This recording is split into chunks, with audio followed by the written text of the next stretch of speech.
Hello friends, welcome to my YouTube channel Legal Pedia. मैं से प्रशांत सक्सेना। जैसे कि अपने अपनी लास्ट वीडियो में क्लियर किया था part second of Indian constitution, आज हम क्लियर करने जा रहे हैं पार्ट 3 ऑफ इंडियन कॉन्स्टिट्यूशन, जिसका नाम है फंडामेंटल राइट्स, मौलिक अधिकार। ये थोड़ा लेंदी है हमारा, इसके अंदर टोटल आर्टिकल्स 31 है और आर्टिकल हमारे 12 से लेकर 35A तक। ठीक है, इसे हम वन बाय वन क्लियर करेंगे कि इसमें क्या दिया गया। सबसे पहले बात आती है फंडामेंटल राइट्स होते क्या है। मौलिक अधिकार, fundamental rights are basic human rights under constitution of India. मतलब कि हमारा संविधान बताता है जो हमारे मौलिक अधिकार हैं, हमारे मानव के अधिकार हैं, उनको वो कौन कौन से हैं, उनका कोई हनन करेगा नहीं करेगा, इसके अंदर सब दिया गया है आर्टिकल 12 से लेकर 35A के अंदर। ठीक है, अब इसके अंदर स्टार्ट करते हैं आर्टिकल 12, जिसका नाम है डेफिनेशन जनरल, परिभाषा। आर्टिकल 12 है क्या? आर्टिकल 12 के अंदर दिया गया है government and parliament of India, that is executive and legislature of the union and government and legislature of the each state, executive and legislature of the various states, all other local authorities with in the territory of India. मतलब कि इसके अंदर बताया गया है कौन सा राज्य किसके अंदर आएगा, कौन सी संघ के अंदर आएगा, सरकार और पार्लियामेंट की क्या सीमाएं हैं, सब चीज़ें इसके अंदर बताए गए हैं आर्टिकल 12 के अंदर। ओके, आर्टिकल 13 क्या कहता है हमारा? लॉज इनकन्सिस्टेंट विद और इन डेरोगेशन ऑफ फंडामेंटल राइट्स। मतलब कि हमारे मौलिक अधिकार का कोई भी व्यक्ति हनन करता है या हमारा कोई कानून हनन करता है, हमारे मौलिक अधिकारों को प्रभावित करता है, वह कानून वॉइड होगा, इनकन्सिस्टेंट होगा अंडर आर्टिकल 13। ये बताता है हमारा। आर्टिकल 14 क्या बताता है हमारा? Equality before law. कानून के अंदर सभी को समानता का अधिकार होगा, जिसे हम कहते हैं राइट टू इक्वलिटी। और इसके अंदर हमारे आर्टिकल आएंगे आर्टिकल 14 to 18, अनुच्छेद 14 से लेकर 18 तक आर्टिकल है। टोटल 5 आर्टिकल है हमारे राइट टू इक्वलिटी के अंदर। ठीक है, इसके अंदर बताया गया है कि भाई कानून के लिए सभी समान हैं, कोई भी काम हो, कोई भी मुद्दा हो, सब लोग एक समान है। राइट टू इक्वलिटी हमारा ये बताता है। ठीक है, आर्टिकल हमारा 15 क्या बताता है? Prohibition of discrimination on the grounds of religion, race, caste, sex और प्लेस ऑफ बर्थ। मतलब कि किसी भी व्यक्ति को उसके धर्म के आधार पर, उसकी जाति के आधार पर, उसके लिंग के आधार पर या जन्म स्थान के आधार पर भेदभाव नहीं किया जाएगा, सभी को समान ट्रीट किया जाएगा। ये बताता है हमारा आर्टिकल 15। आर्टिकल 16 क्या बताता है? Equality of opportunity in the matters of public employment. मतलब कि जो हमारे सरकारी रोजगार के अवसर होंगे उसके अंदर सभी को समान अधिकार होगा। यह नहीं कहा जाएगा कि भाई तुम इस जाति के हो तो इसके अंदर नहीं आ सकते हो, पब्लिक एम्प्लॉयमेंट के अंदर नहीं आ सकते हो। ठीक है, ऐसा कोई भेदभाव हमारे देश में नहीं होगा। यह बताता है भारतीय संविधान। किसके अंदर? आर्टिकल 16 के अंदर। आर्टिकल 17 क्या कहता है? Abolition of untouchability. मतलब कि अछूत एक पहले चलती थी प्रथा जो बहुत गंदी थी, ठीक है, इसे एबोलिश कर दिया गया। किसके अंदर? 17 के अंदर। अगर इसे कोई अब भी प्रैक्टिस करता है, कोई भी ऐसा काम करता है तो वह दंडनीय अपराध होगा आर्टिकल 17 के अंदर अंडर कॉन्स्टिट्यूशन ऑफ इंडिया, हमारे भारतीय संविधान के अंदर। ओके, आर्टिकल 18 क्या कहता है? Abolition of titles. अब ये क्या होता है? टाइटल होते हैं हमारी उपाधियाँ। उपाधियों का एबोलिश कर देना, ख़त्म कर देना। उपाधि होती क्या है? उपाधि होती है जैसे बुलाया जाता है किसी को, भाई नवाब, शहजादे इधर आइए, या महाराजा, ऐसे नाम दिए जाते थे पहले सब। तो उससे क्या होता था, सभी लोग है ना डिस्क्रिमिनेट होते थे, अलग अलग ट्रीट होते थे एक तरीके से कि भाई वो ऊंचा है बंदा, ये नीचा है। लेकिन ऐसा नहीं है इस आर्टिकल के अंदर, भारतीय संविधान के अंदर। हाँ, बट इसके अंदर एक एक्सेप्शन हम कह सकते हैं, या एक कह सकते हैं एक अलग से पॉइंट है कि भाई अगर किसी को भारत रत्न दिया जाता है, इस तरीके के पुरस्कार दिए जाते हैं, तो वह इसके अंदर वैलिड होंगे। वो उपाधि होगी सभी लोगों के अच्छे कर्म के लिए दी जाएगी। ठीक है, ये बताता है हमारा आर्टिकल 18। आर्टिकल 19 क्या बताता है? Protection of certain rights regarding freedom of speech etcetera. मतलब कि फ्रीडम ऑफ स्पीच क्या होता है? हमारे इंडिविजुअली एक्सप्रेस करने का, बोलने का अधिकार, रहने का अधिकार, हमारे भारत के राज्य क्षेत्र के अंदर हम कौन सी उसके अंदर रहें, मतलब भारत के अंदर हम कहीं भी रह सकते हैं।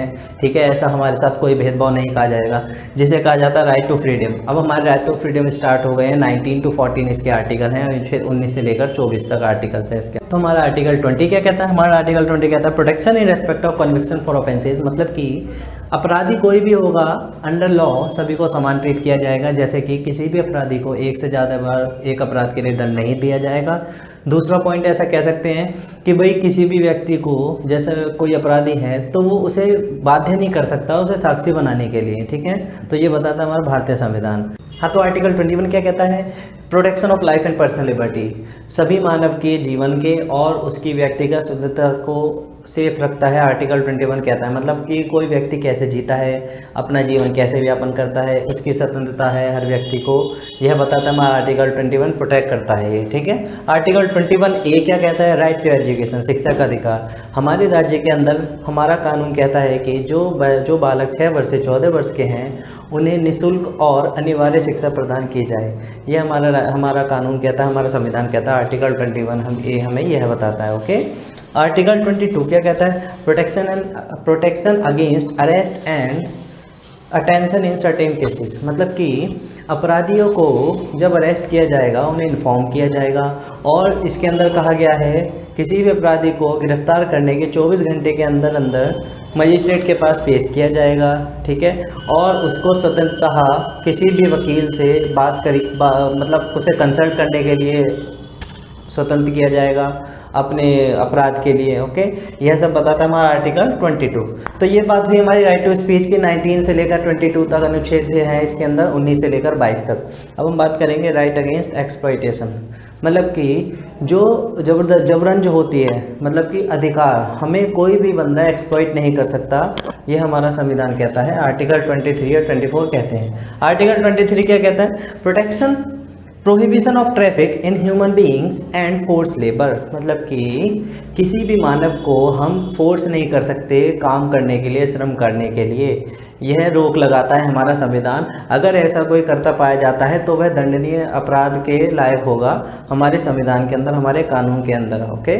आर्टिकल 24 क्या कहता है? Protection of employment of children in factories etcetera, मतलब कि किसी भी फैक्ट्री में या हजार्डस एम्प्लॉयमेंट में 14 वर्ष से कम आयु के बच्चों को श्रमिक रखने के लिए निषेध किया जाता है, रोक लगाता है। अगर ऐसा कोई करता हुआ पाया जाता है तो वह दंडनीय होगा, दंड का पात्र होगा हमारे संविधान के अंदर, आर्टिकल 24 के अंदर।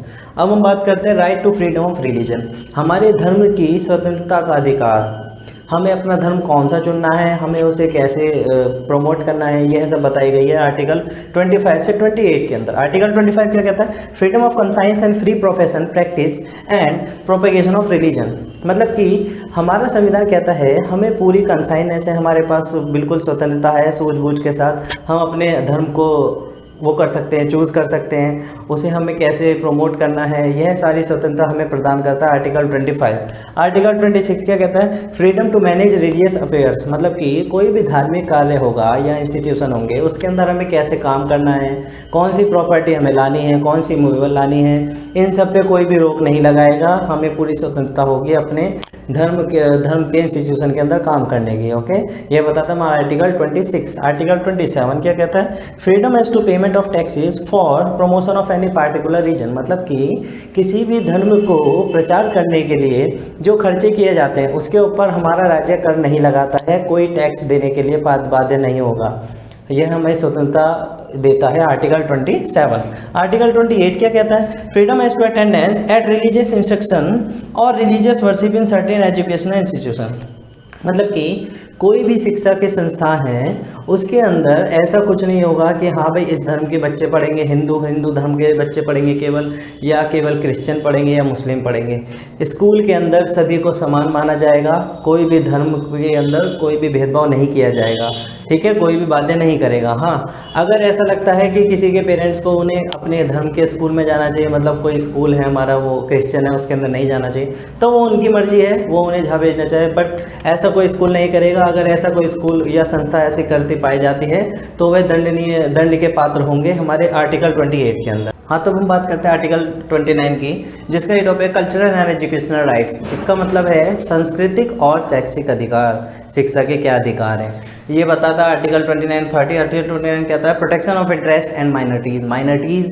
नागरिकों की प्रोटेक्शन, इंटरेस्ट, उनके हित की रक्षा करना। जैसे कि माइनॉरिटीज होते क्या हैं? हिंदू, मुस्लिम, जैन, सिख, ये सब किसके अंदर आते हैं? ये सब माइनॉरिटी कहलाते हैं। इनके हित का ध्यान रखना है। कैसे ध्यान रखना है? जैसे कि मान लीजिए कि हिंदू है या मुस्लिम है, इनकी अपनी अपनी अपनी संस्कृति है, इनकी भाषा है, इनकी संस्कृति को बनाए रखने का इनके पास पूरी स्वतंत्रता है, जिसे पूरी इंटरेस्ट को सेव किया जाएगा हमारे संविधान के अंदर।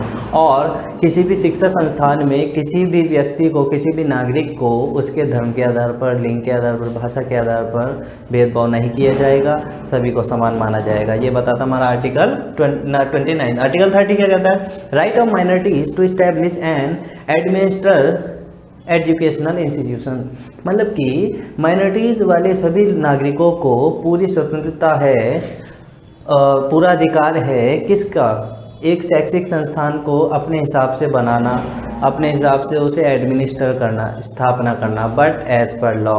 ओके, अब बात करते हैं हम 31 की, आर्टिकल 31 की। Compulsory acquisition of property that is repealed bye constitution 44th amendment in act 1978, जिसे एबोलिश कर दिया गया था 1978 के अंदर। ओके, अब बात करते हैं सेविंग ऑफ सर्टेन लॉज, जो ये हमारे होते हैं 31A से 31D तक, 4 टोटल हमारे आर्टिकल है सेविंग ऑफ सर्टेन लॉ। इसका मतलब होता है कुछ कानूनों की रक्षा करना, जैसे कि कंटिन्यूएंस रखना। ओके, 31A क्या कहता है? Saving of laws providing for acquisition of estates etcetera.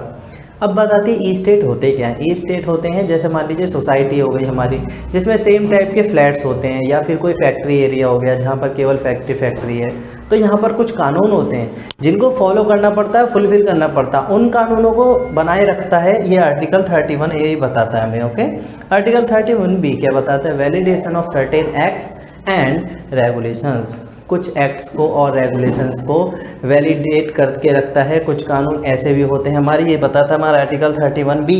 Article 31C क्या बताता है? Saving of laws giving effect to certain directive principles. ये आर्टिकल इंट्रोड्यूस कराता है directive principle of state policy, जो हमारे पार्ट 4 ऑफ इंडियन कॉन्स्टिट्यूशन के अंदर दी गई है। मतलब कि राज्य की नीति के बारे में जो भी आर्टिकल्स दिए गए हैं वो हमारे पार्ट 4 में है। ये आर्टिकल 31A उन कानूनों को सेव करता है। ओके, आर्टिकल 31D क्या कहता है? Saving of laws in respect of anti national activities, राष्ट्र के विरोध में होने वाली गतिविधियाँ के ऊपर कानून बनाता है। आर्टिकल 31D ये बताता है हमें उसके ऊपर कानून जो बनाए गए हैं उन्हें कंटिन्यूटी की जाती है। जैसे कि मान लीजिए कोई भी व्यक्ति, कोई भी नागरिक भारत का, राज्य का, राष्ट्र की वो ना करे, बेइज्जती ना करे, उसकी बिल्कुल भी उसे प्रभावित ना करे। जो भी दंड दिए जाएंगे या कोई भी प्रक्रिया होगी वो सब आर्टिकल 31D के अंदर दी गई है। ठीक, बात करेंगे राइट टू कॉन्स्टिट्यूशनल रेमेडीज, जो आर्टिकल 32 कहता है। क्या कहता है? रेमेडीज फॉर एनफोर्समेंट और right confirm by this part. Remedies मतलब होता है उपचार। कॉन्स्टिट्यूशन के अंदर उपचार दिया गया है आर्टिकल 32 के अंदर, जो भी फंडामेंटल राइट्स को प्रभावित करेगा या फिर उसे एबोलिश करने की कोशिश करेगा या उसका हनन करेगा, कॉन्स्टिट्यूशन रेमेडीज़ हमें इसके अंदर मिलती है आर्टिकल 32 के अंदर। इसके अंदर कुछ रिट्स हैं जो उपचार के अंदर आती हैं। PIL होती है, पब्लिक इंटर लिटिगेशन, जिसे हम आने वाले लेक्चर्स में समझेंगे। ओके, आर्टिकल 32A क्या कहता है? Constitutional validity of state laws not to be considered in proceeding under article 32 as per 43 amendment act 1977। जिस आर्टिकल को एबोलिश कर दिया गया 32A को, इसके अंदर बात क्या थी? बात ये थी कि कोई भी राज्य के कानून not to be considered in proceeding, उन्हें प्रोसीडिंग नहीं माना जाएगा आर्टिकल 32 के अंदर। इस कानून को एबोलिश कर दिया गया, इस आर्टिकल को एबोलिश कर दिया गया 43 अमेंडमेंट इन 1977 के अंदर। आर्टिकल 33 क्या कहता है? Power of parliament to modify the rights conferred by this part in their application to forces etcetera. इसके अंदर संसद की ताकत बताई गई है, किसका मौलिक अधिकार कितना होगा, कहाँ तक होगा, एक्सटेंड कहाँ तक करेगा, सारी इसके अंदर डिटेल्स दी गई हैं आर्टिकल 33 के अंदर। आर्टिकल 34 क्या कहता है? Restrictions on rights confirm by this part while martial law in force in any area.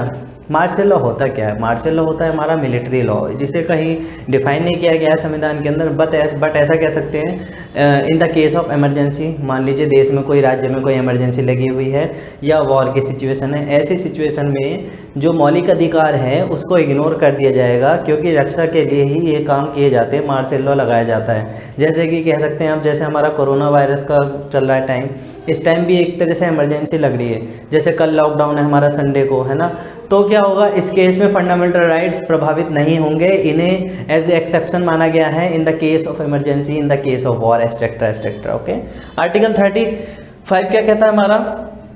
Legislation to give effect to the provision of this part. Legislation होती क्या है? हमारी कानून प्रणाली।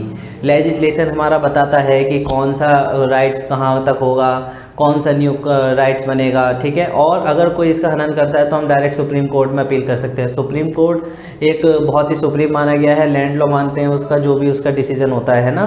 तो ये बताता है हमारा आर्टिकल 35A क्या कहता है। 35A जो एक हमारा नया आर्टिकल बना था, saving of laws with respect to permanent resident and their rights, application to only in Jammu and Kashmir. Jammu and Kashmir राज्य के अंदर अब सभी को उसका परमानेंट एड्रेस मिल सकेगा। कोई भी व्यक्ति जम्मू एंड कश्मीर का लैंड खरीद सकेगा, लैंड को बेच सकेगा।